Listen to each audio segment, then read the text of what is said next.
Would you like to make quick, simple and professional looking bracelets? I'm Kitty, and in this video I am going to show you how to take a basic elastic bracelet to the next level.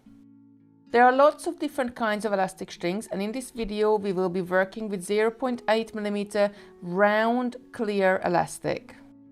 Sometimes by adding a focal point to your jewelry can make it even more interesting and of course more of a commercial style too. I am going to add a hanger bead to my design, and just in case if you didn't know what a hanger bead is, they come in many shape and size, but they all have a hole through them and a loop on the top so you can connect more beads or charms with the help of a jump ring. I'm also going to show you how to turn your beads into charms with a headpin.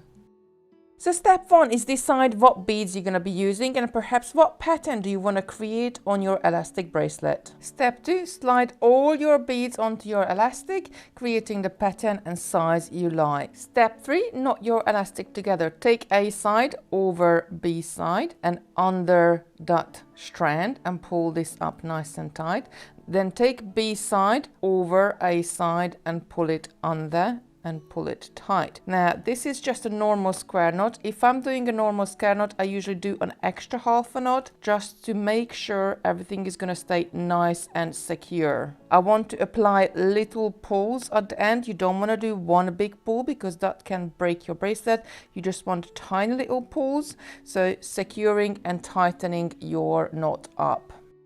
Now, of course, there is another way to knot your elastic together, which is called a surgeon's knot. So I'm going to bring A over B and bring the strand under, pull this tight, and then I'm going to take B over A, gonna pull this under, but instead of pull it tight just yet, I'm gonna go around and pull it under one more time, so I create a wider twisted part around with my elastic. Then when I pull this tight, can you see that just going to form a larger knot, and as the elastic is going to sort of bite into itself, it's going to be really nice and secure.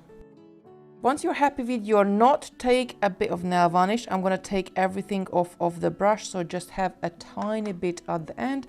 I'm going to pull the knot away from my bracelet and apply it to the third knot. There is 3 knots sitting on top of each other. Be careful the nail varnish doesn't come down here where your elastic is inside your beads. You can also apply glue, jewelry glue or anything just to bind that last knot together. Now step 5, to turn your feature bead into a charm, you're going to take a headpin and add your feature bead onto it. Now I'm going to butt it against my finger here and turn the top about a 90-degree bend, so I have a nice start to my loop. I'm going to go ahead and trim this down with my cutters. I'm going to leave probably about 1/3 of an inch or just under a centimeter. Then take my round nose pliers, grab it right at the end of the wire so there's nothing poking out on this side, and curl it down. I don't have to do this in one go. I can release this and come back, reposition my plier and curl it again and again until I get all the way around and I have a nice round and closed loop, so I can add this charm to my bracelet. Repeat this as many times, as many charms you want to make. Step 6, adding your charms to your bracelet with the use of jump rings. So I'm going to take that jump ring, I'm going to hold it with 2 pairs of pliers, going to try to support that ring as much as I can, and I'm going to twist it apart. So I'm going to twist one towards me, the other one away. I'm going to add the charms onto there just like that, and I'm going to go through a loop on the hanger bead as well, and I am going to just twist it back in the same motion how I twisted it apart.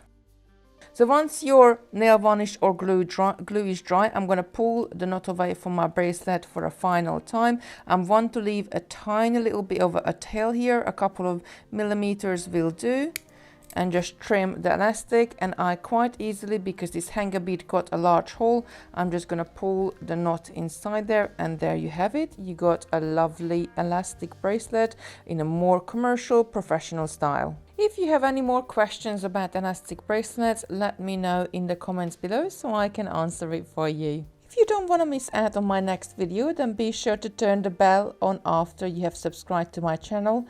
Thank you for watching and see you in the next one.